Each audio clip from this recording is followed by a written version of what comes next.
From Tally to Cali, It's time to wake up. Wake up! warchant.com is your ultimate Seminole sports source. And this is Wake Up Warchant, presented by Vitamin Energy. The vitamins. The energy. Now here's warchant.com's Aslan Hajavandi and Corey Clark.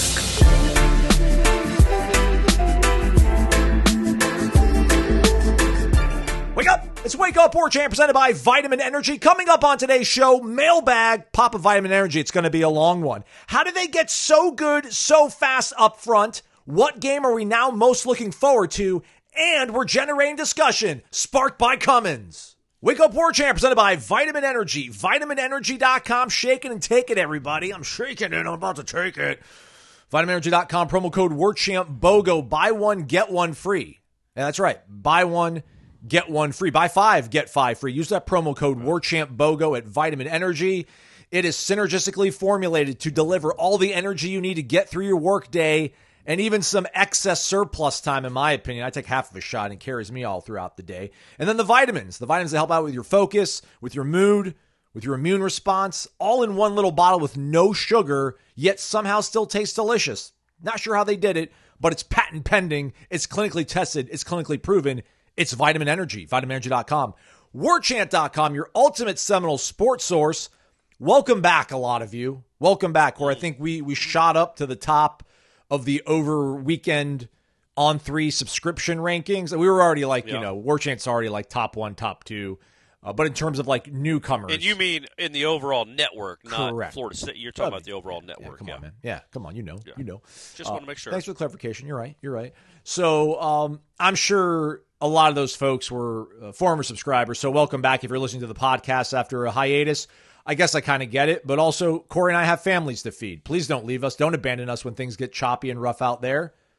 Keep downloading the podcast and listening to us. But we appreciate you all being back in the mix. I appreciate Corey Clark agreeing to do this for another season with me. I think you're on for a whole nother season, Corey. Hopefully it was written. I have. I signed. I didn't go through the negotiations in public, but my agent signed me. It was a 2-year deal. Okay, nice. That we signed in August. All right. So I got at least 2 more years with you. All right, man. I'm grateful for that, man. How are you, my friend? Yeah. I'm good, buddy. I'm good. How are you doing? I'm well, man. It's just the amount of excitement. What a beautiful day in Tallahassee on Monday, by the way. That too, right? Well, first off, going to interviews on Monday, it's Labor Day, not having to worry about any kind of traffic, being able to park really close and have a nice, easy walk in. But then the weather was fantastic.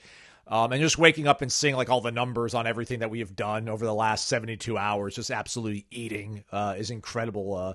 Not that like I've ever lacked motivation for this job, but when when this team is winning and everybody is engaged and dialed in, man, it makes everything that much better. And we've seen a lot of those comments. We'll read them here in the mailbag show, just about how much excited people are to finally, I should say finally, it was a 1-year blip, we hope. So it's incredible to know where we're at, because I just couldn't. I mean, there's never a point in my head, Corey, where I was like, what if they beat Alabama? Like, what are we going to do if they beat Alabama? Like, how it was such a foregone conclusion. And, egg on my face, eating a bowl of crow, plate of crow, whatever you want to call it. It's just, it's a pleasant surprise to be in this reality, the alternate reality. That's the real reality that we're living in right now. So, well said, Aslan. Let's get to some serious stuff. That's why it was only a 2-year deal. Gene wanted a 5-year deal on the table. I'm like, let's see how A-Train handles this success. You're right. It's got you rattled a little bit, it sounds like. Not too much, I don't hope. But yeah, I did make you have to wait a little bit longer to record today, but that's neither here nor there. Right. The news that came down late Sunday night, and this was, again, we recorded early on Sunday for the Monday program before the Miami game, even before the Virginia Tech South Carolina game went final. So you're playing Virginia Tech, they lost. You're playing Miami, they won. But then also like real life stuff with the news with Ethan Pritchard, the freshman linebacker who apparently was visiting family up in Havana, here in the Panhandle in Florida, and was shot in his car. The latest update we got that he was in serious but stable condition. Critical but stable condition after the shooting. And I think Mike Norvell, really heartfelt expressed kind of his thoughts and his concerns and how he kind of went about telling the team on Monday about what was going on with Ethan. So really, really unsettling news to wake up to after all the greatness that happened this weekend. But it does sound like Ethan Pritchard will be okay. But I mean, golly, I'm sure there's some fans out there probably thinking, like, can we ever have nice things? Can we enjoy anything for a minute before something crazy seems to happen? But Mike seemed to have a good kind of pulse on it. I trust that he'll be able to navigate the guys through like a really tough thing, man, when their teammate, their brother, their friend ends up in a really bad situation.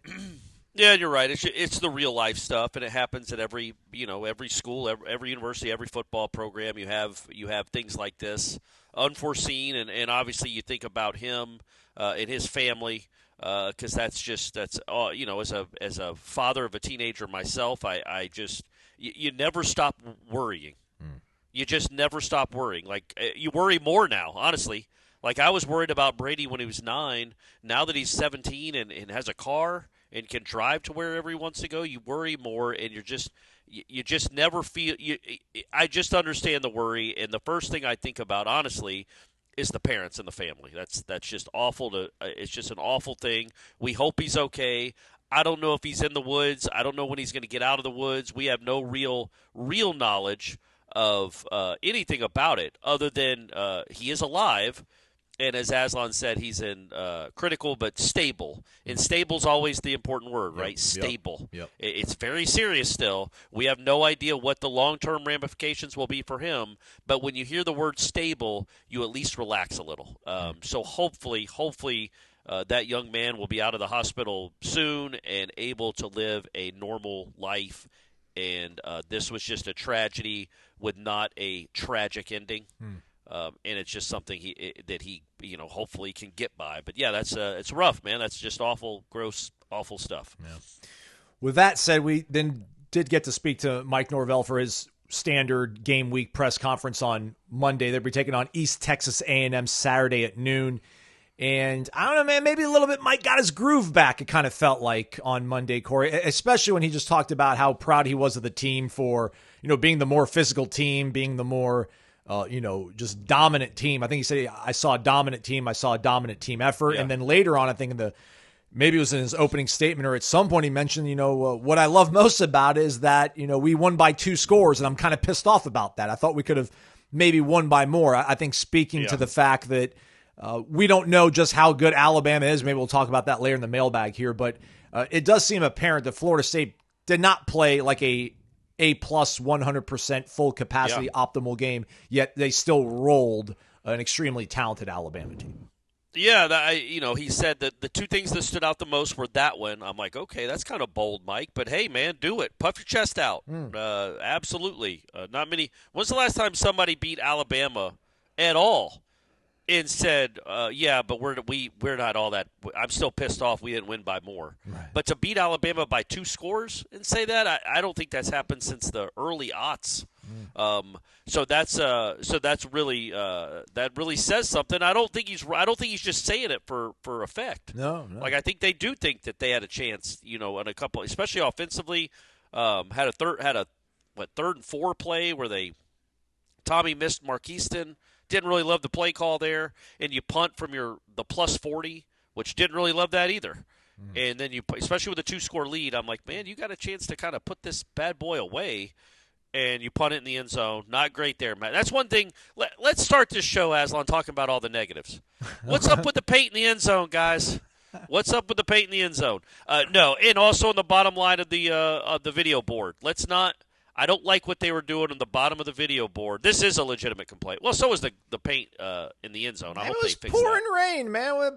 No, it was before the game. It was well before the game. It was an hour before the game. I'm in there, and I'm like, what color is that? It did not look great. But the bottom of the video board, when they're showing their stats, they would show out-of-town scores. But the way it's set up, it looks like it's the score of the game you're looking. It looks like it's the score of your game. So you're like, wait, they're not up 10-0. What is that? And they're like, oh, it's Penn State versus somebody. Like, it's just there's no really rhyme or reason to why it's there. I don't think the out-of-town scores need to be situated like that. But hey, first game for everyone.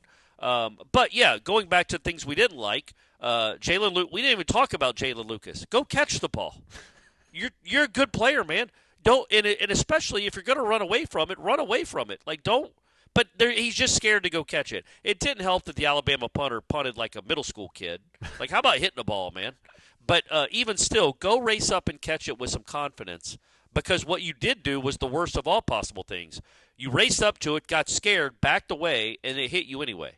After letting the first one bounce and losing 14 yards of field or 12 yards of field position, whatever it was, didn't love the punt returning. Mac Chimento, you cannot punt that ball in the end zone. That thing landed in the end zone.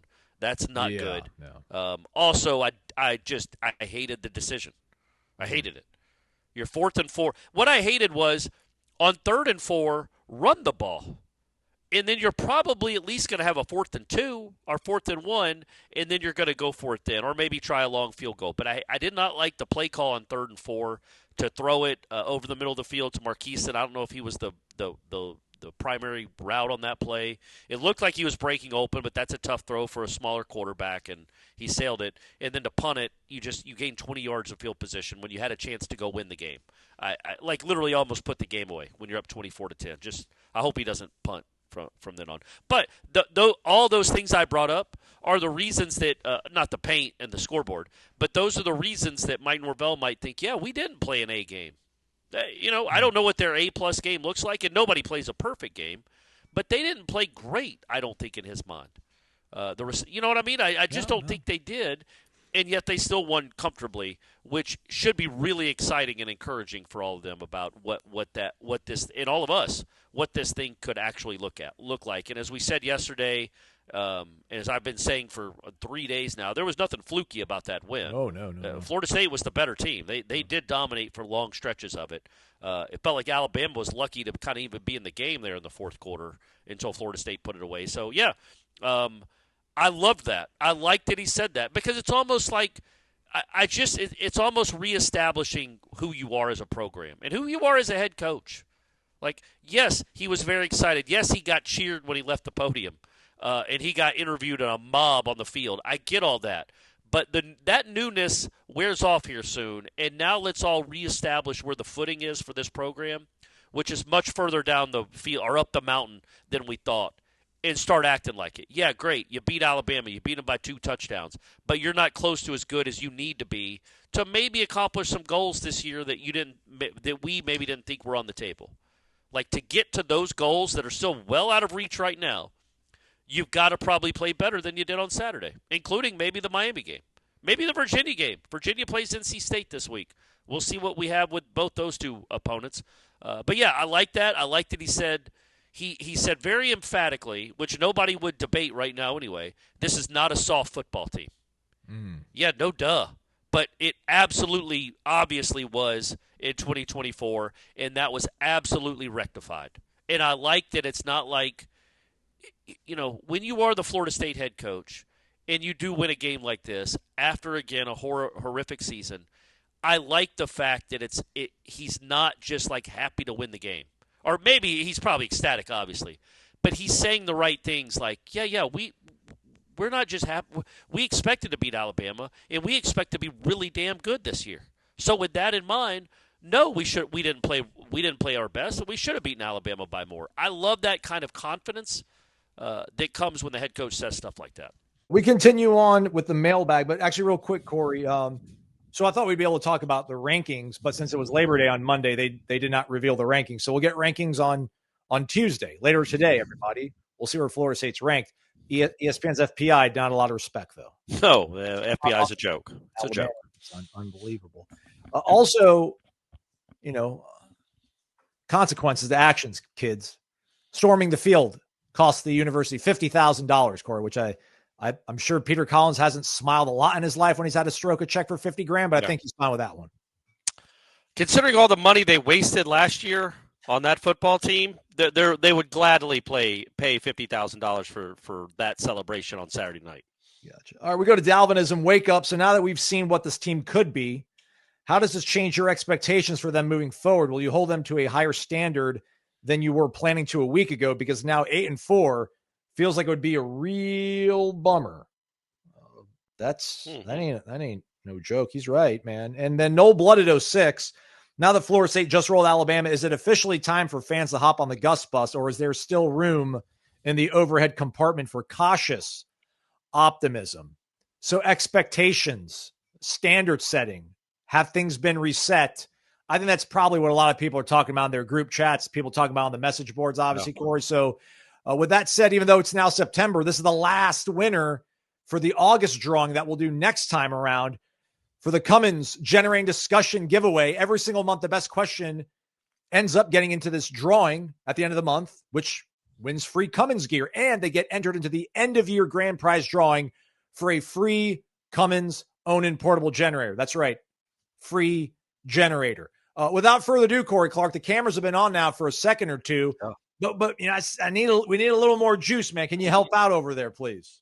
Gee. And then just a little push of the button right there. It is Generating Discussion. It's sparked by Cummins. Give them a follow on Instagram. It's all, just one word. It's Cummins Lifestyle. Give it a follow over on Instagram. See all the awesome things you can do with the Onin line of products. Tailgating out there, you need portable power. You need it to be reliable. You want it to be quiet. You don't want to bother everybody around. You want to be able to listen to the game that you're trying to juice your TV up to be able to watch it. So choose Cummins, everybody. A world power leader for over 100 flipping years. Stock price, I think, is also now eclipsed $400 if you're into that kind of stuff, Corey. So we're going to give it to Noel Blooded 6 since he hasn't won before because we want to spread it out. But Corey, I mean, when you sit here and you think about it now, what is the expectation, I guess? And you seem to be trying to exercise cautious optimism. I don't know if I'm there, man. I think, man, playoff, and there's all sorts of big ideas floating in my mind right now. What's making you, I guess, take a step back and look at things from a more pragmatic standpoint? How do you think we should all kind of temper our enthusiasm after being in the doldrums for so long and then having such a fantastic performance last Saturday from the Noles? I wouldn't say you need to temper anything. Like go into the rest of these games thinking you're going to win and win comfortably. That would be awesome. Maybe they win every game by 2 touchdowns. When you watch college football here of the last 5, 8, 10 years, it is very, very rare that even the really good teams just roll every week. They just don't. Like you're going to be in a game against a team you shouldn't be, and you're going to maybe even lose to a team you shouldn't. Almost every team in the country does it at some point. So, and the reason I'm cautiously optimistic, but it's just such a small sample size. I do think you should readjust. I don't think just getting to a bowl is good enough. And if they only get to 8 wins, that really means they only went 5-4 in their 9 games, and that's not good after how they looked on Saturday. So that would be a disappointment. So with that in mind, yes, that would be a disappointment. Like it has been altered where if they finish this season 5-4 after 3-0, that will feel like a limp to the finish line, which you will not feel great about the season. You might feel good about the coach or think the good about the offensive coordinator and the defensive coordinator. We also don't know how those losses would happen, but I just think it was one game. It was a great game, and I do think now it is not outlandish at all to just expect to be in contention for Charlotte in November. When you play NC State in that last ACC game of the season on that Friday night in Raleigh, that should mean something. That should be for something. Clemson's going to be hard. Miami's going to be hard. We don't. Virginia Tech didn't look good. We don't know what they'll be in 2 months. We didn't know what Clemson was last year. They looked horrible in their first game. So and they didn't look good in this one. But teams get better. Teams get worse. Teams get injured. All that stuff will happen over the next 11 weeks to some teams. But absolutely, when you beat Alabama by 2 touchdowns, the expectations change, the perspective changes, and you should embrace that. Like go into this. Go now be a fan that expects to be 4-0 against Miami, and then go in expecting to beat Miami and be 5-0 and number 4 in the country. All that's on the table now because of what happened on Saturday. But will it happen? Man, we have no idea. It's just college football's goofy, man. Like there aren't many like I said, there aren't many teams to just roll through everyone. What if you're in a close game and you just have a bad snap and Tommy can't handle it? They fall on the ball and kick a game-winning field goal. Like crazy stuff like that happens. If you can get lucky and get some breaks and play that physical and stay relatively healthy, you should be in Charlotte, in my opinion, after having watched the first weekend. But it's one weekend, and teams do get what you are in November, what you are in September and late August doesn't always mean that's what you're going to be in November. But don't you think that, people should be – it would be crazy if everybody still had the same expectations after beating Alabama the way they did. Trying to look here. So the last poll before championship weekend last year, because I'm trying to think, I don't want to get too ahead of our skis or whatever, but like it feels like Florida State probably is like maybe like top 10, top 15. Let's just say that. I mean, I don't even think that's being overly optimistic. I think it's being optimistic, but not overly optimistic. I mean, teams that were 11. I mean, here's the teams that were ranked 10 through 15 after the last regular season game of the year last year, Corey. Boise State was 11-1. They were 10th. Alabama was 9-3. They were 11th. Arizona State was 12th. They were 10-2. North Carolina was 9-3, 13th. Miami was 10-2. They were 14th. And then Ole Miss was 9-3. They were 15th. Yeah. So it just feels like you should be in that conversation if you stay healthy, right? All that matters. But if you stay relatively healthy, there's no reason that you shouldn't be in that conversation because, again, man, if you end up losing 4 of your 9 games left against D1 opponents, that's not good. That's basically a coin toss for every game. Like you're going to lose 1 of them or 2 of them, but that should be about it. Like if you stay healthy, in my opinion, the way you looked on offense and defense, how physical you were, the fact that you should be able to run the ball on just about anyone, and maybe you can stop the run on just about anyone. And then I think they're coached well, and it's not an impossible schedule. I mean, it's hard. It's not impossible, but also we don't know what Florida is. We just don't. We don't know what NC State is. We don't know where Virginia is. We really don't know what anybody is. Obviously, after 1 game, but those teams have not played anybody that has a pulse. So we'll see what they are the more the season goes, and we'll figure it out. I think you're still in a week-to-week proposition after these next 2, where I don't know that you go into any game, maybe the Stanford game, but that's still a weird, tricky late road game. Yeah. You don't go into any game just assuming it's a dub as we sit here in early September. Maybe my mindset changes in the middle of October. I think Wake Forest. I'll move Wake Forest up into that column. Yeah. But I guess what I was trying to say by the 10 to 15 window is I think the thing that you're just going to, what that did against Alabama is going to roll through, to your point, Corey, like teams don't roll through their schedule. If you're one of the 3 best teams in the country, you kind of do, right? Florida State did in 2023. They were probably one of the 3-4 best teams in the country. Yes, they were. What a boardroom of people in Grapevine, Texas had to say. What's so screwy about that real quick? I know we're not relitigating the snub. Why was Florida State ranked ahead of Georgia? How did that happen? Like, you thought Alabama was better than Florida State. Yeah. You thought Texas was better than Florida State. Georgia had been number 1 the entire season and lost a championship game by 1 possession with Ladd McConkey and Brock Bowers were not healthy. Yeah. And all of a sudden, Florida State sneaks in there in front of them. Like, own it. Say you think Florida State sucks and have all the SEC teams ranked ahead of them. There's no rhyme or reason or rationale to why Georgia was ranked behind Florida State if you're using their stupid standards for ranking Florida State behind Alabama. Anyway, go ahead, Aslan. Sorry. Yeah, I just don't think that, to your point, like they're going to find themselves. Like I think like Miami Pitt's tricky. I think Pitt coming after Miami, that's going to be probably tricky. I don't think you are that much more superiorly talented than everybody else on your schedule where you're going to blow through them. So there will be. Listen, man, like Gus's offense is like they do this, man. They look incredible against Georgia and then Alabama. But then in between they stall out against Ole Miss. They stall out against like Arkansas. Like it just, and that's not a knock, but that's Ryan Day's offense does. Yeah, that. They all do that. I would say this: what gives me a little bit more hope about avoiding stuff like that, again, with the caveat that they stay healthy, is if you can run the ball, your offense is going to have mostly really good days like that. And that, so the 2023 offense was just solely dependent on Jordan Travis, really, the most of the season, and Trey Benson hitting a run or 2.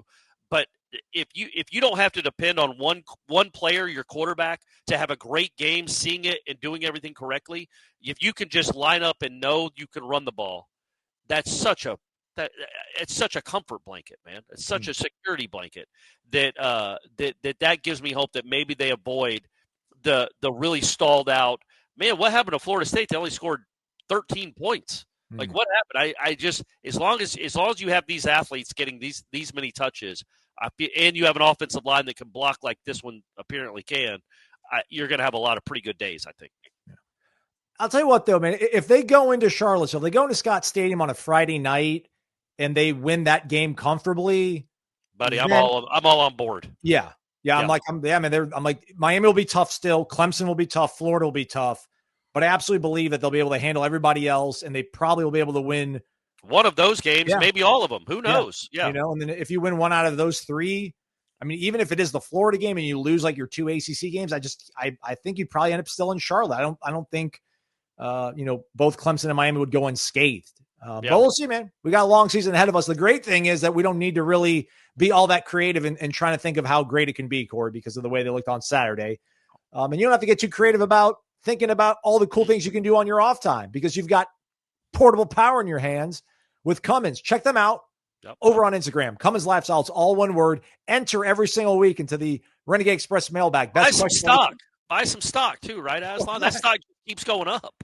Or that. I wish I would have gotten in a few years ago. Ground floor. Yeah. Anyhow, best question every single week gets entered into the monthly drawing and the end of year grand prize drawing for that free portable generator. Get involved via subscribe to warchant.com and generating discussion sparked by Cummins. Corner Pocket Bar and Grill, 2475 Appalachia Parkway. Come on out tonight, 7 p.m. for trivia. Compete against the best cultural minds, pop culture minds, even cultural minds in Tallahassee and the greater Big Bend area as we do the trivia night, 7 p.m. on Tuesday. Get there a little bit early. You can maybe grab a early dinner, late lunch, and enjoy the happy hour that goes from 4 to 7 weekdays and all day long Sunday. NFL start this Sunday. Yes, Corey? Yeah. That's right, my man. That's right. Man, we are back fully. Thursday night, bingo night, and I think maybe some sort of meet and greet possibly. Jeff Cameron, Corey Clark hanging out on a Friday before a Florida State home game. Is that going to be happening, Corey? I mean, I'm 100% positive I'll be at Corner Pocket on Friday. I don't know the exact time. And Jeff, I think Bryce is able to play now, so he will probably be at the Leon High football game watching his son play football. All right, well, but I'll be there at some point. Maybe Leon High home games. I'll come fill in for Jeff. That would be nice. Yeah, you should do that, Aslan. People like seeing you more anyway. Oh, stop it. They do not. Come on, of course they do. Also, I just want to shout out again the corn dog bites. Okay. By the way, I did get confirmation from Bill. This weekend was an all-time record setter for Corner Pocket. I believe it, man. From Friday to Sunday, they actually, and Bill, this is going to sound like a negative. It's an absolute positive, I promise. Sunday night, at the end of the Notre Dame-Miami game, they had run out of food and had to shut down the kitchen. That's a good problem. That's a big boy problem. It's a great problem to have. It's probably not something he wanted broadcast, but because you're not supposed to run out of food. I get it, Bill, but Bill's place was very popular, and as one of my buddies, Don, said when we were sitting there, he's like, because we were there watching the LSU or the Notre Dame Miami game, and it was pretty darn packed. Like it wasn't Friday packed, but it was well over 100. It was like 150, 200 people in there watching this game, invested in this game on a Sunday night. And he's like, what other sports bar in this town has this kind of turnout on a Sunday? That's right. To watch this game. And it's like, man, that's what Corner Pocket's all about, man. That's what it's all about. CPTallybar.com, the website, 2475 Appalachia Parkway. Also, shout out to Ken Brewer, who was an out-of-towner trying Corner Pocket for the first time on Sunday. Said, great place ordering the Corey wrap. I think he got his Corey wrap before they ran out of food. So, right, good hope job. you enjoyed that, Ken. We're back. It's Wake Up Warchant presented by Vitamin Energy, vitaminenergy.com, warchantbogo. Use that promo code, buy one, get one free. Let's combine some of these questions that are from the same ilk. We got Noles _no_1, Noles number 1, Aslan. We know a lot of guys logged snaps. Few guys played a lot of snaps against Bama. Do you fellas think the Noles expand the depth chart, keep it about the same, or narrow things down over the next 2 games? And Miss Webb Silver Chief said that how much did we love seeing so many playmakers get involved on offense? How much are we looking forward to seeing guys like Jalen Lucas and Mekhi Danzy's speed this season? Do you think Gus will keep this many guys involved or pare it down going forward? Yeah, those are both good questions. Look, man, I definitely think the Lucases and the Danzys of the world they're part of the game plan. They're going to be on the field. I think offensively, you're probably going to see a little bit. I don't know if you're going to see more players, and I'm talking about third quarter at Virginia. You're going to see more involvement from the likes of Amari Williams, Randy Pittman, Deuce, Squirrel, Javon Boggs. Like, you're going to see them be more involved than they were against Alabama, which should open up everything because you do have playmakers, man. There's just not a lot of teams that have a Danzy, a Lucas, a Tommy, a quarterback. And then we haven't talked about it yet, and I'll get to the defense in a second, but, Norvell did announce that Roydell Williams is out for an extended period of time. Just a period of time. He didn't say extended, but he said a period of time. Okay. He did not say extended. Oh, yeah. He just said a period of time. Yeah, which makes you think a few weeks. Yeah, minimum. But he is out for the foreseeable future. And with that in mind, you're going to see, obviously, more Keziah, I assume. But, yeah, it's Cromwell. Cromwell, he got the ball 8 times on Saturday. I could see a scenario where, depending on how this next month goes, you could double that against Miami. Like, he might be one of those guys. You know what I'm saying? Like, I feel like his touches could just keep going up and up and up. And then on defense, yeah, man, I think that's the plan. As long as they all played that hard, that's the plan. They want them to play that hard and that physical. Look, the Desir brothers are here to stay. Tony White on Sunday said that he thinks they should be freshman All-Americans.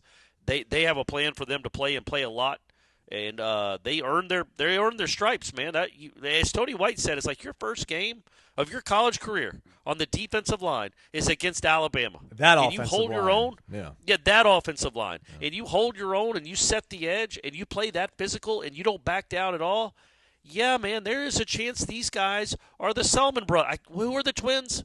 I don't think the Selman brothers are twins. They're from the 70s, everyone, the 70s in Oklahoma. But the Barbers, they're going to be Florida State's version of the Barbers, the Barber twins, except they play the same position.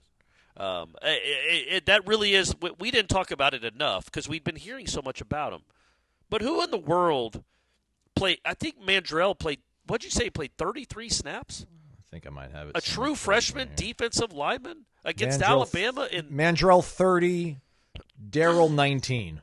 That's crazy. Against Alabama in the opener. Their first year, not redshirt, their true freshman year, and played pretty well. At times played really well. That says something. That's scary. How good they could be. But look, I think this is the plan. Maybe I would think that, obviously when you're in the fourth quarter of a close game, you're going to pare it down to who's on the field. You're not going to be running in your 7th defensive lineman probably on a potential game-winning drive in the fourth quarter. But yes, throughout the game and obviously throughout the season, I mean, it is a long season and they're long games. And you want to, if you got guys, if you don't see much difference between like a Daniel Lyons and name another one. Jaden Jones, I know they play different positions. Jenkins, Diggs, all these guys, McCray, the Desirs, Kevin Wynn when he's there, if there's not much separation between those guys, then yeah, you should play a lot of them because it keeps everyone fresh and violent, which is what they're trying to do. And I mean, even in the secondary, man, like in the third or fourth quarter of that game, I guess it was the third quarter of that game, Charles Lester's out there, like for big reps. And it's like, golly, man, like not that Charles Lester doesn't deserve to be on the field. I haven't watched practice, but he wasn't on the depth chart, I don't think. And if he was like an oar for second team. But they had no qualms with running, I guess by their estimation, their fifth or sixth best quarterback out there in a huge situation. And so that I think you're going to keep seeing that more and more. How many coaching staffs, I just wonder, like rhetorically, are kicking themselves for not getting the Desir twins? Because the narrative kind of around them seemed to have been like they were a package deal, but maybe one brother wasn't thought of as high caliber as the other, so then some of these staffs passed on. And it wasn't just that Florida State was like, we'll take both of you. They obviously had to sell more than just that. But like, especially if you're Mario Cristobal and you're like, man, these two guys were how far away from my campus, and I let them walk. And you got 105 scholarships now? That's crazy. Yeah. That's crazy. Yeah, I mean, we'll see what they end up being, right? Like, but man, they are on the fast track, and their trajectory seems to be like unknown. How high they can go when you're doing this as a true freshman at this school against that team. Let's talk about the other side of the ball in the trenches over there. SPM Jab. I was most impressed by the physicality on the offensive line. That was a glaring weakness, not just last year, but for years. Rewatching highlights of 2023 made me realize how much that entire offense was basically Jordan Travis. I know it's just one game, but it was against Bama's vaunted defensive line. What do you think was the biggest factor in the offensive line turnaround? New players, Herb Hand, or Gus? Yeah. The pie chart. The Corey. biggest one, I was going to say probably the players. And then Herb and Gus are very close, like say 40 and then give each of them 30. So 30%, 30%, the players are 40%, or maybe 50 for the players, 25. However you want to slice up the pie. I think it's the players, and because, again, they played well at the schools they came from, and they're used to these moments. And they're all older, they're all mature, and they all can learn quickly because they have been playing so much football, and they're not overwhelmed by anything. I also think, again, I asked Norvell about him, and I think we'll continue to ask about him. And it's one of these positions where you don't recognize the importance of it as much as we should. But what Pettibone apparently is at center is like Stork level. Because not just like Stork was a very good center. He was a Super Bowl center. But, and he could get to the next level quickly, a very good athlete, made all the right calls and checks. There's so much that goes into that position where if you have a center that's not seeing it well or not communicating it well, it blows everything up. But if you have a captain of the offensive line that's seeing it well and is good and athletic enough and powerful enough to play, it can change things. And just the way they talk about Pettibone, it makes you realize just how important that is. And I always bring that up, the 14 team, and how it really struggled offensively running the ball until it moved Cam Irving to center. Mm-hmm. Because then all of a sudden that changed the whole complexion. Dalvin took off. He ended up running for 1,000 yards. But before that, when they had, I think it was Ryan Hofield, maybe that's the name, that took over for Stork. Everybody else was basically the same. Or was it Austin Barron? The center. Was it Austin Barron or was it Hofield? It could have been both. I think both of them maybe. But they weren't Brian Stork, and it was noticeable immediately. And defenses noticed that. I just having a center like this, and again, no offense to Morty Smith, played hard, played a ton of games for Florida State, won an ACC championship, played hurt all the time. But by the end of his career, he just was not a good college center. He just wasn't.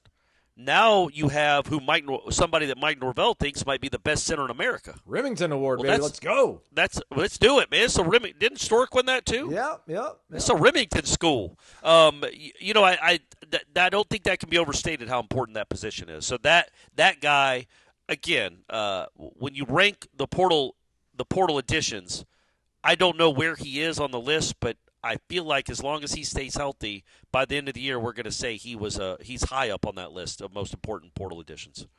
Let's see here real quick. Yeah, no, Micah Pettis. Micah Pettis was the highest ranked. Oh, no. There you go, Pettis. No, I take it back. No. It was Pettibone. Pettibone was the number 4 player on the preseason top 40. Tommy 1, Darryl 2, Deuce 3, Luke 4. So, yeah. And I know it's because how they talked about him in the spring. Yeah. You know what I mean? They were telling us how good he was in the spring and what he meant. And they knew who they were getting a captain of a Wake Forest offensive line, like a 2-year captain, I think, a 3-year starter, or at least a 2-year starter, and a guy that had played in this league and played well for a while. Like, they knew they were getting a guy, right? And when you're the captain of a college football team as a junior, you've got some leadership ability. There's something pretty special about you, typically. So they knew they were getting a guy. I think even they didn't know he was this, though. Like, they've seemed almost wowed by him. Not almost. They've been wowed by him since he got here. And, it was cool that he got to have a moment like that on Saturday. I should have probably done a 3-pack of questions. These are all kind of Jimmies and Joes versus X's and O's, Corey. Our guy, Island Chief, we whipped that ass on both sides of the line of scrimmage and at every level. It has been a dozen years since we have done that, which brings me to my favorite question. Jimmies and Joes versus culture. Which is more reliable? Best I felt about this team since before the North Alabama game. Then we got Greenville. Greenville in the house. Stand up. Greenville, Florida. Greenville, South Carolina. Who cares? Doesn't matter. Greenville's here. Doesn't matter. First time ever posting to the Renegade Express. Man, in a million years, I never dreamed the offensive line could be that much better in such a short period of time. Amen. Do you equate the improvement in coaching or caliber of players? Also, since it's my first time, I wanted to take a second to say thanks for every single minute you both give to keep us informed and entertained during the pandemic. This podcast was a bit of a normal in a day-to-day filled with craziness. Thanks for all you do, and go Noles. Yeah, you're welcome, and that was a crazy, crazy time. Yes. Thank you. You are welcome. You are welcome. Thank you for the compliment. I mean, and you are welcome, and I mean that sincerely. We try to have fun and be normal, right, Aslan? Right, that's what we do. Right. Well, I don't know. This is this probably what we talked about earlier in terms of where Florida State can go and just how good they can be and what our expectations are now. It feels like you've kind of married it up, right? Like you've got the Pettibones, you've got the Gunnar Hansons, you've got the Pettises, the Richie Leonards, the Adrian Medleys, Herb Hand, Gus Malzahn, their synergy. And then, Mike, right? Like Mike is the X factor, oddly enough, is like the X factor in all this, right? Like if he can go back to, I don't know if go back is the right way to describe, but if Mike Norvell can be the overseer, the CEO Orvell, that doesn't roll off the tongue. Nice. Trying to get that done. Tried. But yeah, if he can make sure everybody is, if he sets I don't want to call it a culture, man, but just knowing like when certain guys need an extra push or an arm around their neck or whatever to feel a little bit better about themselves, like all of this kind of mixes itself in together, and we'll see how it all works out as the weeks go on, Corey. But I mean, right now, culture does matter, but man, it's, the culture allows these guys to integrate and be so successful so early, but I think also a lot of it has to be like their God-given ability, their motivations, right? There's only so much Mike can do, Herb Hand can do, Gus can do to make them tough, make them embrace it. Like they need to be wired that way, whether it's growing up, whether it's playing football elsewhere that made them a large part of that. But the pie chart definitely is shifting towards the Jimmies and Joes, but I don't want to underestimate just how much Herb Hand, Gus Malzahn, and Mike's new kind of role are affecting all of that. Yeah, look, on the defensive side of the ball, I definitely think there was a monumental culture shift. Monumental from what it was last year. There just was, man. How can you watch what we watched on Saturday and not say that? How can you not listen to how Tony White talks on Sunday? By the way, everybody go watch that press conference. Like we said, we did it before. We recorded before we went and listened to Tony and Gus. But Tony, man, he is a different dude, and he's a fun guy to listen to, especially if you're a Florida State fan that wants your defense to play like that. But I just think that was I don't think it's a coincidence that his defenses always look like that. They're not always great. They did leave number 5 open for the whole game in the middle of the field. Like, there's going to be some issues because every defense, there's no perfect defense. Everybody's going to give up yards and points. It's going to happen. But when they hit you, they hit you. And they better hit you. They're not going to get on the field. And that is ingrained in them. So I don't know if that's a culture thing. I don't know how you define where the culture comes from. But I know that I didn't see it last year. And I didn't, you know what I mean? I just didn't see it at all. And then this year, some of them are the same players now. And it's been like the offense is completely new. The defense has some holdovers that play a lot, and they just play completely differently. And that, to me, is all about the new guy and what he expects and what he demands. And that message got delivered all the whole offseason, and that was really cool to see. So that's, to me, the defense is the culture. And where a culture comes from is, I was thinking about this on Monday, Aslan. Like, I'm already shooting ahead to 2026, people, but we allow our minds to wander. Like, okay, who's going to be back on this team in 2026? Who are going to be the leaders? Earl Little has another year of eligibility. He might win the Heisman. I have no idea what his ceiling is or if he's going to be back next year, but he's just a junior. He's a redshirt junior. That guy is a natural leader with the way he plays, just with the way he plays. Like Tony White said, you've got a 190-pound defensive back going around trucking people. There's no way you can't try to live up to that standard. Trying to hit the soul out of you, I think is what he said. That's what he said. Knocking the soul out of you is his goal. Great quote, because he is a great quote. But then it's like, Justin Cryer, and the way he was at that podium on Saturday. Now, he was feeling himself, and good for him. He deserved it. He lived through last year. Mm-hmm. And I don't say feeling himself like he was patting himself on the back. Like, he had some things to get off his chest because he had to live it really for 18 months. Which, that's what happens when you have a bad year. But that guy, that's a leader. And don't you think this time next year or next August, we'll know and really do think that somebody like a Justin Cryer will demand what Tony White is demanding? Like, he's on board with it too. Like he'll be a holdover next year, you'd think. Jabril Rawls will be a holdover. Ashland Barker, I guess, I don't know if he's a senior or not, should be a holdover. No, these guys should be here and really keep reinstating and reemphasizing what Tony White is trying to do. That's where the culture comes from. You don't let it slip. Justin Cryer couldn't say boo last year. He had never played a significant down for Florida State, really.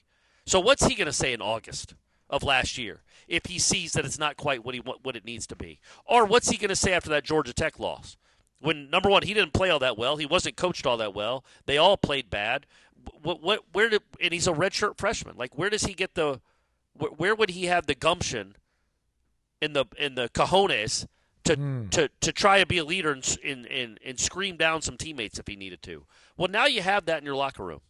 You're going to have it, I think, for at least the next couple of years, and it feeds itself. Then one of the young guys on this team, like the Desir brothers, don't cross them next year or in 2027 if you're not playing hard. They might, throw you onto Pensacola. Like, I don't know what are they going to be like as leaders? So that and Kevin Wynn, like all these guys, it begets seeing a Justin Cryer and an Earl Little and a Daryl Jackson and a Daniel Lyons with as hard as they play, even Herring, who will only be here for a year. That stuff all trickles down, and they can keep hopefully, resetting with that kind of culture. But I don't think Tony White would let it slip. I just don't. I don't. Look, Norvell let it slip last year. We get it. He's earning some trust back. We'll see what we're all saying by Thanksgiving, but he certainly earned some trust back. But Tony White, man, I just don't see how he could. He would quit before he had a defense that was just completely tissue soft. And so that's where the culture comes from. Now you just wonder, okay, if Florida State's really good this year, where's he going? Don't leave, Tony. But, hey, we're a long way from that. Don't know how the season's going to go. But, yeah, the culture, I don't know. I think culture is players holding each other accountable, to me, is how culture is defined, to me. And I feel like that's what this team has now. And you have a natural leader on offense with the quarterback. Pettibone at center. I think Deuce is a leader for the receivers. Roy Dell, I think you have them at certain positions, but you have to keep they have to keep being birthed over the next few years to make sure that culture stays that way. Jangling wanted to ask that. It's incredible how much more well coached we looked on Saturday than last year. Both sides of the ball looked prepared, played smart, and gave incredible effort. Gus and Tony look like the real deal. So my big question is, what are the chances we get them both back next year? Either way, it's clear we will have a fun year, and I'm just going to enjoy the ride. That's the way to look at it. Yeah, I mean, if they're as good as we all are hoping they can be after the way they played against Alabama, I can't imagine they're both here next year. And that's a great problem. But yeah, I mean, if again, we don't know just how good or bad Alabama is. I think Kalen DeBoer is a good coach. I still think they're going to end up messing around and winning 9 games or so and being probably in the playoff discussion. I think they will be. That would be insane. Just because they have to go 9-2 over their next 11 games, and watching that team on Saturday, man, they going to go win at Georgia. They're going to go beat Tennessee. They can. They certainly have the talent, but it's like, man, and you slip up against in every league, you're going to slip up against teams that are worse than you. They left themselves little room for error, and I'm just not sure how good they are. But yeah, it's Alabama, so it's hard to doubt them. But this could be a come-uppance type of year. We'll see. You mentioned it during the live show at CP on Friday, Corey. I haven't heard anybody mention that. I thought it was really astute. Was that maybe last year for Alabama was their 2001, where you thought it was like this hiccup. The Florida State 2001. Correct. Yeah, like you thought it was like this hiccup after this incredible, glorious run. And listen, we'll be back and we'll get it all figured out. And it's like, no, man, like everything has foundationally changed. Like, and there's no coming back. So they could be facing that. But, I don't know. Listen, Gus could be the start of a slide. It could. It probably is the start. And it's supposed to be. You don't just get to be great forever. Yeah, man. That's not how this sport works. And you just lost the greatest coach of all time. Sorry, Jimbo. I know you roll your eyes at that. But they just had the greatest college football coach of all time retire. It's supposed to take a step back, and it's supposed to start a slide. It's a matter of how quickly they can get out of it. But they might be in their slide. They might be in their lost decade type slide like Florida State was after the 2000 season. But I mean, Gus has won a national title as an offensive coordinator. So I don't know if he would be like, man, Tommy, we can get Tommy another year. We can get an exception or whatever. Because again, listen, Tommy, the year he played at UCF, he played in a 5th game, but that 5th game was the conference championship game, which now currently does not count against your eligibility. Your conference title games, your playoff games, your bowl games do not count against your eligibility. I shouldn't say about playoff games. I know for sure the bowl games and the championship games do not. Right. But when he played, it did. But you would imagine they can probably go back to the NCAA and be like, hey, he played one extra game. It would not have counted in this day and age, so give us another year. But, Gus has won a national title as an offensive coordinator. Would he want to come back and chase another one, or would he rather see if he can get another program? Maybe he's rejuvenated. Maybe Mike gives him a good idea of, this is the way to do it. You can be... you can't do all of these things in this day and age. Just make the right hires, and you can be the head coach and get back to what you want to do. But Tony White, man, if this is 3 places, and you've gone to places where the brand and the importance of winning matters even more and more. You go from Syracuse to Nebraska to Florida State, and in the first year you end up taking them from the hundreds ranked into the top 30, top 40 of defensive stats. How could you not? How is he not the front of the line for some of these coaching jobs? I'd be very surprised. But hey, listen, man, these are good problems to have. But I don't know. I think right now, Corey, I'd say 55-45. I think this is a 1-year confluence of awesome, but let's just enjoy it. I don't want to worry too much about the future. Yeah, and I was also going to say, we're getting way ahead of ourselves. It was one game against a team we don't know how good they are. So maybe nobody's coming calling at the end of the year. I would be surprised. I do think this team is going to be good, but I don't know that they're going to be good enough that a big boy job opens up and they're coming after both your coordinators. That's a playoff type run. That's not an 8-4 season, in my estimation, for something like that to happen. Or that's a big jump in production on both sides of the ball, and we're just not there yet. It's not a big enough sample size, and quite frankly, these next 2 weeks won't tell us anything. I think by late October, you'll know, okay, that somebody's going to be coming after your coordinators. You'll have a pretty good idea. I wonder how much the coaching carousel changes now that they're supposed to be even revenue. I don't know. You obviously you can pay for your roster. So do people want to spend money on buyouts anymore, or just try to ride it out with the Hugh Freezes of the world and the I don't know, somebody the what's his name in Arkansas? Maybe they want to. They'd rather put that money into the roster than paying off a guy not to be their coach anymore. So I don't know how many jobs are even going to come open with the way this coaching, the way the coaching ranks clearly are being. That was a weird sentence that I can't even finish. The way the coaching profession is now, Aslan. Yes, sir. I don't know how it's affected by all the NIL and revenue sharing. If there's going to be that many big appealing jobs that come open every year. Yeah, that's fair. We've kicked this around a little bit, but let's just read it so I can scratch this off the list. It's random_John. Alabama pulled an FSU from last year, marched down the field first drive, and then looked terrible the rest of the game. Before this game, the big bad boogeyman Bama was supposed to beat us handily. Most folks hope we could just be competitive. Now that we've seen the result, are we looking at an Alabama team that's actually but sorry like FSU was last year, or is FSU so good it's frightening? I'd love to hear your thoughts on what you think is the real story here. I would think it's somewhere in the middle. I don't think FSU was frighteningly good, but I also don't think Alabama's but sorry. I don't think they, I don't know what their running backs are. I know they didn't have their starting running back, and he will be back. They didn't have a starting defensive tackle. He will be back. Those will help. I just think with that offensive line in those wide receivers, they didn't have a passing. Florida State's passing game didn't look like that all season. I don't know that they had a guy with 150 yards total. And that guy had it in one game, and he's not even supposed to be their best receiver. So they got weapons that Florida State doesn't have. So I don't think they're like the 2024 Florida State team. But I'll tell you this, all the Alabama fans on the message boards and on Twitter, they were commenting on how soft that team played. And I don't disagree. I also think it has something to do with the opponent. The opponent made them look soft, just like Vanderbilt did last year. And again, when you're replacing somebody like Saban, and you've had some games like the Vanderbilt game last year, the Oklahoma game where you couldn't run at all. Obviously, this game where he ran for less than 100 yards. They don't take kindly to this stuff, man. They're used to physically dominating you, dominating opponents. They have not done that since he got there. It's a small sample size. He still doesn't. It's been a year and a half. It's been a year and one game. But, a couple more games where they rush for less than 100 yards, he might not get out of this year. Or they might be in the playoff. Got a lot of football left. But, I think they're going to be decent. And they have NFL players. Remember, Florida State who did they have drafted off last year's team? Farmer and Azaria. That's it, right? 2? Yeah.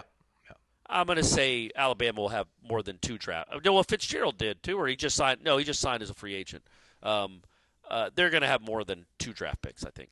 So that is a better team than the one that Florida State was last year. But, yeah, I can see the comparison, especially how the season started.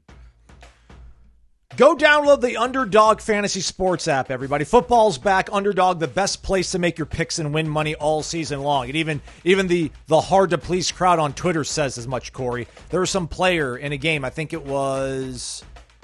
Oh, it's already escaped my mind. But it was a player that went out early in a game. Oh, believe it or not, it was the running back from Wake Forest.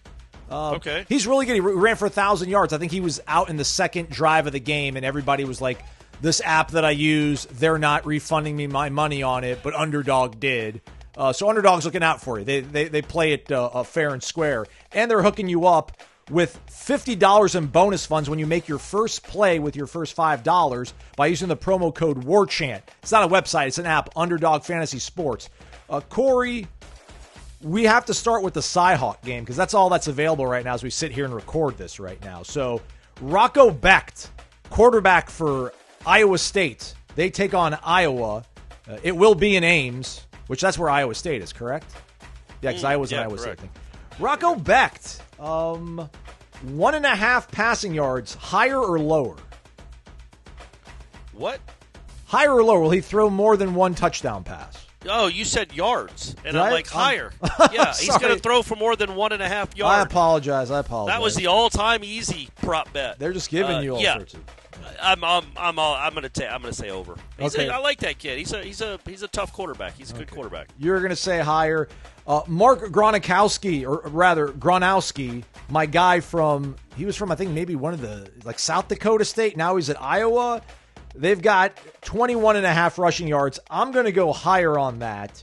As the week goes on, there'll be more games to select and choose from. Also, all different sports: Major League Baseball, tennis, U.S. Open, UFC, NFL, obviously with the season starting. Even esports are available if you really get bored out there.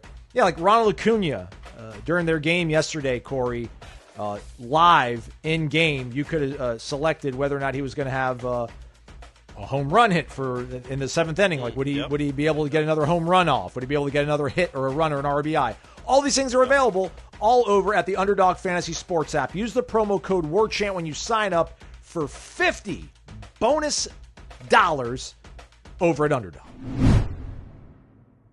We're back. It's Wake Up Warchant. It is presented by Vitamin Energy, vitaminenergy.com. I had a fork in the road after we were talking about some of the defensive stuff, Corey, and I went down the path where Jangalang asked us about whether or not the coaching staff would stay intact. The other direction I was going to possibly go to was Tony Touch24, who said, with what we saw from the offense and defense in just under 9 months under new coaches, how much do we think Alex Atkins and Adam Fuller were in over their heads? Especially Fuller. There were a lot of guys that played on that defense last year that are still here and made big plays in the game. It's interesting with Fuller. In over his head implies that he wasn't smart enough to figure out opposing offenses and what they're trying to do. To me, anyway, that's how I take something like that. I just think, for one reason or another, they either didn't care what he said, didn't listen to what he said, or he didn't inspire them with any sort of will to go play very hard. I just think Tony White just brings and it's not fair to Adam Fuller. He had a great, maybe the best defense in the country in 23. Now, that was a lot of really good players, but he coached them. He schemed them up. So it's not fair to say that he doesn't compare to Tony White, but I have to imagine, I just think as a communicator, a leader, a challenger, like that. I don't even know if that's a word to use as a coach, but Tony White challenges them, challenges their manhood, their pride, their ability. He challenges them. And I don't know that Adam Fuller was doing that. He wasn't getting the best out of guys that maybe weren't self-motivated like Jared Verse and Braden Fisk and Ronaldo Green. He wasn't maybe getting the best out of all those guys like I think Tony White could. He wasn't finding them at their peak ability or trying to get them there or got them there. I just feel like Tony, and again, it's one game. We'll see what I'm saying in October or November. But I'm just telling you that even if it's just that one game, that was something we did not see at all last year. That kind of competitiveness. We just didn't see it. It wasn't there. And they had some decent players last year. I think Patrick Payton played a lot against Clemson. Dude, he had it really good. He graded out like at a 76.9 and he even returned to his old form. He had 0 passes deflected last year after that record-setting 10 he had in 2023. Yeah. He knocked down one against Clemson. There you go, Pat. Batted balls, Peyton. Yeah, back. Old batted balls, Peyton. I just feel like, on that side of the ball, yes, I think Tony White's more multiple. He's doing a lot more. He's doing a lot more and playing a lot more, clearly. But I just think it's more about who he is as a person and what he brings out in them, even more so than just the X's and O's. On the other side of the ball, I don't know, man. Atkins wasn't the OC. Yeah. Atkins just did a horrible job developing that offensive line, or maintaining it even. Like it dipped into not even mediocrity, just complete foolishness. Well, how did Maurice and Jeremiah Byers not get noticeably better? How did those guys not noticeably get better? That's crazy. That's what I'm saying. They got worse. And it might have been injuries. It might have been the fact that they had never developed anyone that could play, so that if they did get injured or were banged up, they didn't have to play at 80% or 72%. They had somebody that was better than them. That wasn't the case. So they were always playing banged up and hurt, and there just was no life or fire in any of those guys. Byers there was. I still think he was good enough. The other guys, there was just no, fire. And at the end, I'm talking about. Once that season started going sideways, who on that line was a leader? No. Who on that line was like, this ain't happening? No. And it wasn't coming from the head coach. It wasn't coming from the O-line coach either. They all did horrible jobs. I don't know how much – I guess I want to put it like this. I'm not smart enough to tell you how much better a tactician Herb Hand is than Alex Atkins, if he is at all. I don't know. And I also know that he's getting to coach 5 completely different guys than Alex Atkins got to coach last year. Mm-hmm. My issue with Alex Atkins is those were his guys. That was his guy. Those were his guys that he coached. Yep, handpicked. And they never got any better after 2022. They never made one single stride to become anything close to dominant, to have any kind of performance like we saw on Saturday. Didn't ever happen. Never happened. So, I think there's been an upgrade in talent on the offensive line. I think, obviously, I think the combination, I've said this for 9 months. I thought the combination of Gus and Herb was going to be much better than the combination of Mike Norvell and Alex Atkins. And through one game, that proved to be true. Prophetic, some might say. By the way, we'll see. We'll see. They might take a big step back this next week, but I feel like that's a pretty good combo you got with Herb and Gus. We got Herb later today, by the way. We'll speak to him after practice as well as with selected players, so be on the lookout for that. Nole, wake up. It was great finally meeting Aslan and seeing Corey again. My only question is, after seeing Clemson and Miami, how do you feel about those 2 games after what we did to Alabama? Yeah. Then our guy Naked_Nole. After that glorious win, food tastes better. The sun shines brighter. Life just feels right. What game are you most excited for now that we know our team isn't a complete dumpster fire? And, dude, that Miami game, listen, Miami's got USF and Florida. Yeah, they played Florida the week before, right? Yeah, they get a bye week apparently before us and then a bye week after us. Really strange. That's right. Okay, but they do have USF and Florida, which are real games. Yeah. So if they get through that and we get through Charlottesville and we're both 4-0 teams, man, I've got goosebumps. I literally just have goosebumps thinking about it. That would be I think probably the first time we're both in the top 10 since that 2003 game. Somebody can maybe look it up. 13. In 2013, they were both ranked in the top 10. I thought they were in the teens. I thought they were 13th or something. But you might be right. Well, guess what, Aslan? You thought dead wrong. because I'm going to look it up. I'll look it up. You go ahead. You ask the question. For sure. No, I didn't. I haven't looked it up yet. I think I'm right there. Listen, I'm the weird guy that says Clemson's not a rival, and I get it. You're competing for the same thing, the ACC championship. You're competing for some of the same players, but man, like Miami and Florida, those are the rivals. The Miami game has more meaning because of, obviously the ACC stakes with it, so you get the best of both worlds. And yeah, I mean, the way they played against Notre Dame, like that's a physical team. Not that I'm scared of that, but like they might be more physical than Alabama, which means they're going to be closer to what you are than what Alabama was. So I think that can be just one of those classic, it's going to be like a fourth quarter, last possession kind of game, much the way I think their game against Notre Dame was the other night. That game, Tallahassee, I'm stoked for what that possibly could be if everything works out. Cord. Miami was sixth when they played in 2013. Really? Yeah. All right. Yeah. It was smoke and mirrors. They had won a couple close games against not great teams, but I think they were undefeated when they played. They were. I know that, but I just thought they were. Yeah. Okay, Sam, I take it back. I'm sorry, everybody. I apologize. But I will say this. Miami looked good. That defense looked much better than it was to end the season. That's the thing, man. That's what we have to understand. So remind me of this next April and August. And I'm talking to you, Aslan, but also just the listener when you're writing in questions. We can't assume what anything is going to be based on last year. I brought up USF's defense. Apparently they were awful last year. Didn't play hard, didn't play physical, was kind of gross to watch. And then you saw what they looked like in their opener.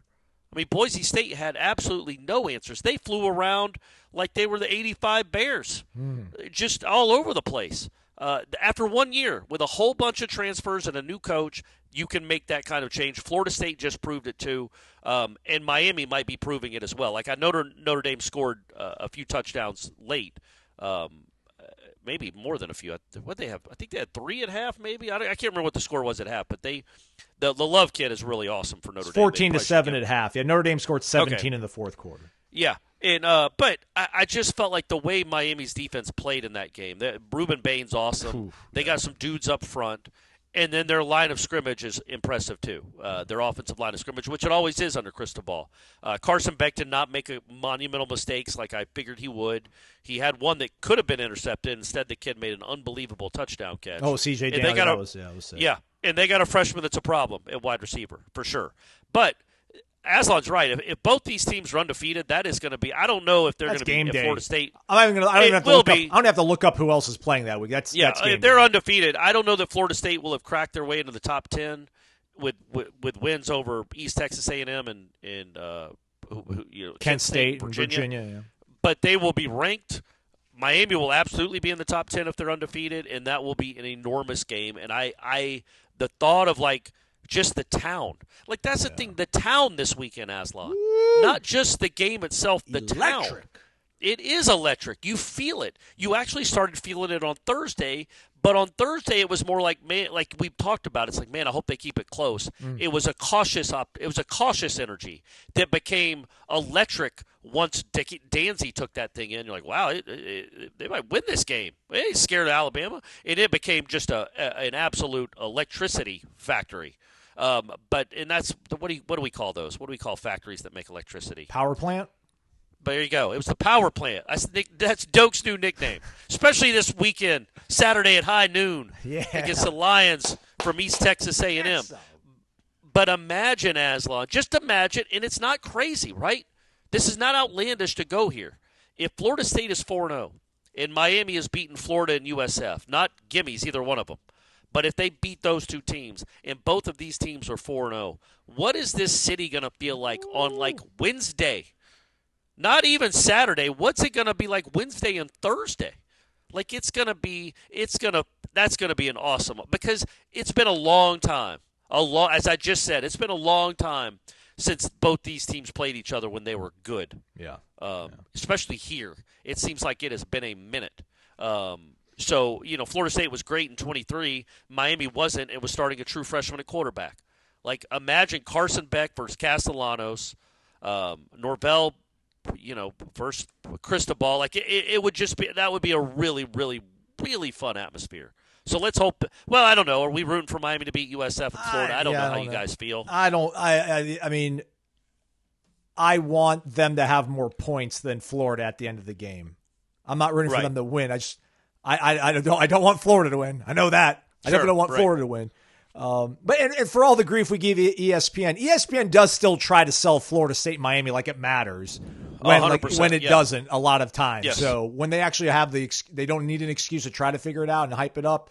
Although I have a little bit of sad news, Corey. It does look like October 4th, which is the Florida State Miami weekend. That is also Texas at Florida. Oh, who cares? So, Florida already lost to Miami. That's true. Yeah. So Texas has already lost to Ohio State. Yeah. Right. You're right. Yeah. Who wins? Nobody cares about that. The Florida Miami winner, I think, ends up being on game day the following week or 2 weeks later. I honestly, I know it matters. I know it matters to a lot of people, and I'm old. I don't care about game day. If they're both undefeated, that is going to have whether there's a podium on Langford Green or inside the stadium or not with Kirk and Reese Davis. I don't care. That game will feel incredible. Oh yeah, for sure. The energy around that game is what college football is about, and that's what we do this for moments like that. That's why we don't cover like the schools I always say. That's why I'm not names for an Iowa State Kansas State game. The Florida State has games like this. And it will be really fun if that happens. That said, I understand some of you would like Miami to come in 1-3. I get that too. I mean, you're never going to be rooting for them to win, but if it so happens that both these teams get to be 4-0, then that is going to be you get excited just thinking about it. That's going to be really, really fun and really cool for all of you. Win or lose, just to get to go to those types of games is why we're college football fans. As far as what it means watching Miami and Clemson this opening weekend, look, the Clemson games, because Klubnik looked so 2023-ish, all of a sudden you're like, okay, that is out. You didn't think you had a chance. We never know how these seasons are going to go, but 4 days ago, there weren't many of you that thought that game was winnable, probably. Well, now it might be. I absolutely might be. It's never going to be easy to win there, and it's not like LSU rolled them. But LSU also had a touchdown taken off the board that was a touchdown. Like LSU kind of dominated that game. They should have won 24-10 because literally the kid, to me, that's a touchdown catch, and they ruled it incomplete because he didn't go through the finality of the catch and then hand the ball to the referee. So they took the touchdown off the board, and then they missed the field goal. They still won the game, and Clemson threw the ball 19 straight times to end the game. Jeez. In a one-score game, Aslan, their last 19 play calls were passes, which tells you something about what they think about their running game and their offensive line. And I feel like you right now, as we sit here in early September, it certainly appears you have the stronger running game than Clemson. So you always got a chance. But their defense is nasty, man. That's a good defense. That will not be an easy game, clearly, obviously. But all of a sudden, Miami and Miami looks tougher than I thought they were going to be. It's not like I expected them to lose necessarily in Notre Dame, but they just rattled that. But also that quarterback was rattled. Yeah, true freshman, right? Yeah, we'll see what they look like when they're playing a quarterback that has something to him that's not playing his first game. But they rattled that kid, and he looked scared and a little bewildered and confused at times and rattled. But they also gave up 24 points. I was impressed more with Beck. Like, Beck looked pretty darn good, I thought. Better than I wanted him to look. Yeah. Long show, but it's because we're going to take tomorrow off. We've deferred our Labor Day holiday. Yeah. We'll take our Tuesday off, so we won't have It's a travel day for me, everyone. I apologize. I'm getting back up to Atlanta, so it's a travel day for me. So we're gonna take tomorrow off. Last one. Speaking of game day, kind of, if it's still in anybody's mind. Rocket 89, gentlemen, football's fun again. Amen. Yes, indeed, amen. There seems to be a strong desire from FSU fans to honor Coach Corso and to do it soon. Like many, I would love to see him plant the spear at a game this year, beyond this year. And I saw this before. I read it, Corey. I love this idea, and I'm sorry to bear it at the end of the show, but this is a great idea. Beyond this year, I think it would be fun if every time an opponent had a first down wiped away by a penalty, video of coach saying, "Not so fast, my friend," got to play on the Jumbotron. What do you think about this? I'm still waiting for FSU to also name something after Mickey. How do we get the video audio team to consider this? That's a really good play. That's a really good idea. Yeah, they should do it. I wonder if they could do it for something not just like, couldn't you do it like on a stand on third down or something too? So it's not like it's dependent on the opponent doing something dumb. True. But it's actually your team doing something good. Yeah. But yeah, I'm all about incorporating Lee Corso. That would be awesome. Maybe he can be here for the Miami game. I wanted to say this too because you brought up not so fast, my friend. I was driving down Capitol Circle for you non-Tallahasseans, and there was a billboard, one of the video billboards that changes signs every 10, 20 seconds or whatever. You know what I'm saying? Yeah. Like they all are now. I'm talking to you like. It's 1995 and you've never seen one before. They make these billboards now on the highways that will change. It's not just the same thing. But one of the images was Lee Corso, and it said, "Not so fast, my friend." Oh. But because of the Alabama win, I assume. I don't know who did it. Yeah. I don't know who paid for it. But it's cool living in a college town sometimes when you get to see things like that. But yeah, that was on Capitol Circle when I was driving. On Sunday, I saw it, so I thought that was pretty neat. But yeah, they absolutely should incorporate Lee Corso this season for sure. Maybe moving forward in perpetuity, they could. But that would be really neat to incorporate Not So Fast, my friend, and have him here for the Miami game, even if he's not playing the spear. That can be that can be dicey. I don't know what kind of physical shape he's in. Yeah. I don't know how easy it would be for him to stand up at midfield and raise something high. I'm not trying to be ageist. He's 90 years old. So I don't know how easy that would be. But if he could be, get him on the horse. I don't care. Let him ride out there if he's able to do it. But it would be really neat to get Lee Corso involved for the Miami game for sure. Yeah, maybe Osceola can hand it to Lee, and then Lee can hand it to like another great legend, like Mickey. Right, that'd be awesome. Like, let's celebrate Mickey Henley, and then Lee hands it to Mickey, and then Mickey plants it. Right, or Mickey hands it to Jordan Travis. It's like a relay race. Yeah. All right, I like it. Jordan Travis. Every time they show Jordan Travis on the video board, it's the biggest ovation of the day besides the actual game. Yeah. And we are 2 years removed now from him playing, meaning like, is this always going to be the case, or do you think because they've done it so much, and usually the great players in Florida State history go off to the NFL for a decade. Yeah. And when they come back, the next generation of students, they know the name, but they didn't watch him play while they were in school. But Jordan's so unique because he's an all-time legend, and he played 2 years ago. Yeah. 14. So it's an odd kind of mix of all these people cheering for one of their legends, and then they show Peter Warrick, and he gets a great ovation as he should, but it's not Jordan Travis great. Yeah. And will this just go in perpetuity, or like 2032 when they show Jordan Travis? Because I hope he's on the sideline for all the games. Yeah. When they show him in 2032, it'll be more of a polite applause, or will people still go nuts? I'm curious about that. Yeah, I think it'll taper off, but he's got probably another 7 to 10 years of it, but just because of just getting the raw deal of life thrown at him, after everything he did for the program. So, yeah, and like P-Dub, man, it's been like 25 years, man. We love you. Like, we still love you, P-Dub, but, it's like, all right, man, like, all right, Pierre Work's here. Pierre Work's been, like, we've seen him the 10 other times we've been at Doak Campbell the last, 15 years. But also, which you're welcome to do that. Which you're welcome to do that. Yes. Come as many times as you want, everybody. I'm not trying to debase that in any way, shape, or form. But he's almost a Mount Rushmore guy. I don't know if he's quite on it, but he's really darn close, and they should always celebrate, and I hope he always gets an ovation. What was cool this past weekend, I think it was Sunday, LeBron James tweeted out a photo of the photo that we've all seen of Castellano scoring, and then Peter Warrick like celebrating right behind him, and LeBron James just tweeted out "GOAT," with I think fire emojis, like. People don't the younger folks. LeBron's old like us.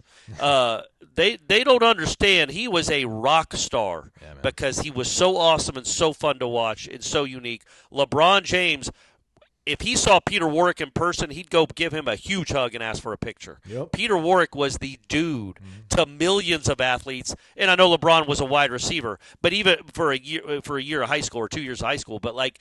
Even guys that didn't play his sport, Peter Warrick was a rock star, man. And that's always cool when LeBron does that because LeBron loves himself some Peter Warrick. Hell yeah.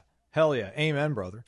All right, so since we're taking the day off, doesn't mean that Corey Clark is taking the day off. He'll be doing Seminole Headlines from 1 to 3 o'clock. We will be on campus around 11:30 a.m. after practice completes. We'll speak to Herb Hand and selected players.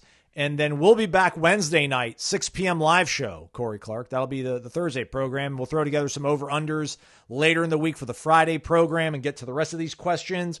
And warchant.com, open around the clock, all days, all hours, all the time. Read all the great stuff from Ira Schofel, Corey Clark. Matt Lasser's got you covered on recruiting. Get involved in the message boards. you're passionate about Florida State. There's people just as passionate, you believe it or not. There are people just as passionate about Florida State as you, and they're all over at warchant.com's Tribal Council and the other boards. So come on down, get involved, subscribe to warchant.com. Hit the thumbs up on the way out if you're listening to us on YouTube. We'd appreciate that. And we will speak to you on Wednesday evening then, everybody. But we'll see you around on all the different corners of our platforms on warchant.com in the meantime. He's Corey Maslon. Thank you for listening to Wake Up Warchant, presented by Vitamin Energy. Warchant BOGO. Buy one, get one free over at vitaminenergy.com.